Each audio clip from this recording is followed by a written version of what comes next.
ಆತ್ಮೀಯರೇ, solar panel ಮತ್ತು ಅದರಿಂದಾಗುವ ಕೆಲವು ವಿಶೇಷ ಪ್ರಾಜೆಕ್ಟ್ ವರ್ಕ್ಗಳನ್ನು ಇಲ್ಲಿ ನೋಡೋಣ.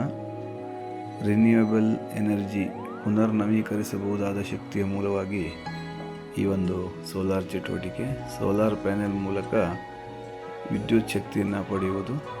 ಫೋಟೋವೋಲ್ಟಾಯಿಕ್ ಸೆಲ್ ಈ ಒಂದು ಕೆಲಸವನ್ನು ಸೋಲಾರ್ ಪ್ಯಾನೆಲ್ ಮಾಡುತ್ತೆ. ಇಲ್ಲಿ ಸೋಲಾರ್ ಪ್ಯಾನಲನ್ನು ನೇರವಾದ ಸೂರ್ಯನ ಬಿಸಿಲಿನಲ್ಲಿ ಇಟ್ಟು ಅದರ ಮೂಲಕ ಯಾಂತ್ರಿಕ ಶಕ್ತಿಯನ್ನಾಗಿ ಪರಿವರ್ತಿಸುವಂಥ ಸಾಧನ, ಮೋಟರನ್ನು ಚಲಾಯಿಸಬಹುದು. ಈ ರೀತಿ ಸೂರ್ಯನ ಬೆಳಕಿನಿಂದ ವಿವಿಧ ರೀತಿಯ ಶಕ್ತಿಯನ್ನು ನಾವು ಪಡೆಯಬಹುದು. ಸೂರ್ಯನ ಬೆಳಕನ್ನು ಮರೆಮಾಚಿದಾಗ ಫ್ಯಾನ್ ನಿಲ್ಲುವುದನ್ನು ನಾವು ನೋಡುತ್ತೇವೆ. ವಿದ್ಯಾರ್ಥಿಗಳೊಂದಿಗೆ ಈ ಒಂದು ಚಟುವಟಿಕೆ ಉತ್ತಮವಾದಂಥ ವಿಜ್ಞಾನದ ಕುತೂಹಲವನ್ನು ಬೆಳೆಸುವಲ್ಲಿ ಸಹಾಯಕವಾಗಬಹುದು. ಸೋಲಾರ್ ಪ್ಯಾನೆಲ್ ಮೂಲಕ ವಿದ್ಯುತ್ ಶಕ್ತಿಯ ವಿವಿಧ ರೂಪಾಂತರಗಳನ್ನು ಪಡೆಯುವಂಥ ಒಂದು ಚಟುವಟಿಕೆ. ಧನ್ಯವಾದಗಳು.